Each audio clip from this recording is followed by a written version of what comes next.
Company বনাম, আমি company বনাবৰ কাৰণে যদি নিদিয়ে তেতিয়াহ'লে মই আলমগঞ্জৰ সাইটত দি দিম।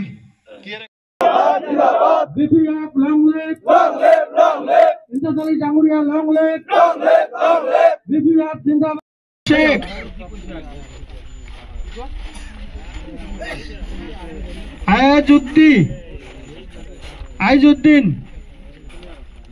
ৰাশিদুল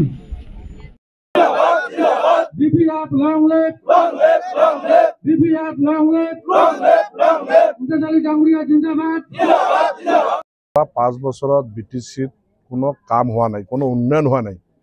গতিকে মানুহ এনেকুৱা হৈছে, ৰাইজে বিচাৰি আছে এতিয়া BPF চৰকাৰ যেনেকৈ আনিব লাগে। আমি নহয়, ৰাইজে বিচাৰি আছে এতিয়া, কাৰণ ৰাইজে যোৱা 5 বছৰত একদম অসন্তুষ্ট হৈ গৈছে। গতিকে ৰাইজে এতিয়া বিচাৰি আছে যেনেকৈ হওক আমাক BPF চৰকাৰ লাগে। আমাৰ পৰা কি বিচাৰে? আমাৰ BPF দলৰ পৰা এটাই কথা, যোৱা 17 বছৰ আমাৰ যেনেকৈ উন্নয়ন হৈছিল, এই যোৱা 5 বছৰত উন্নয়ন একদম স্তব্ধ হৈ গৈছে, কোনো উন্নয়ন হোৱা নাই। গতিকে ৰাইজে বিচাৰি আছে এই চৰকাৰ যদি আকৌ আহে আমাৰ কোনো উন্নয়ন নহ'ব। গতিকে আমাক আগন্তুক BPF চৰকাৰ আহিব লাগে।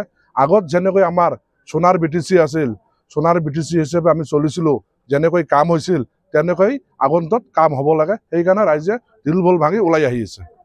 BTC আছে নেকি? কংগ্ৰেছতো BTC নাই, আছে নেকি কংগ্ৰেছ BTCত? কংগ্ৰেছ BTCত নাই।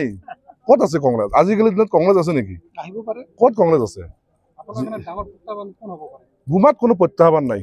গুণাত একদম BPF আজিৰ ডেটত ক্লিন চিট। ইয়াত আগৰ পৰাই BPFৰ চিট, এতিয়াও BPFৰ চিট, ভৱিষ্যতে এইটো BPFৰে থাকিব। ইয়াত কোনো প্ৰত্যাহ্বান বা অহা বা তেনেকুৱা মই দেখা নাই আজিলৈকে।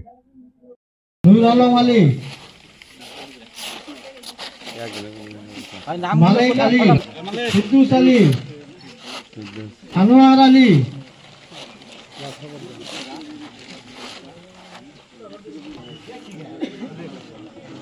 আমিনুল,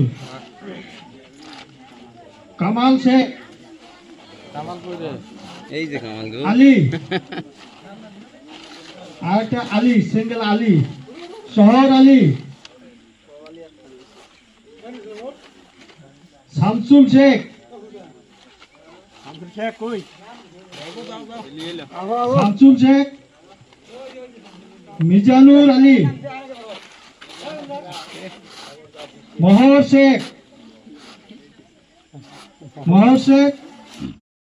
এখানে ঢোকার মূল মন্ত্র একটাই কথা, হাগ্রামা মহিলারই সেই টাইমে বলছিল 2003 সনের 10 ফেব্রুয়ারির আগের দিনা কোন মানুষ যদি BTCতে আইছে সেই মানুষ বাংলাদেশি না, সেই ছিল শহীদ হওয়ার পরে, যেটা নাকি দিল্লিতে যেটা ইন্ডিয়া গেট আছে, ওই ইন্ডিয়া গেটের মধ্যে 65,000 মুসলমান মৌলানা মৌলবী করে নাম লেখা আছে। আজ পর্যন্ত তারা জান দিছিল, জীবন দিছিল।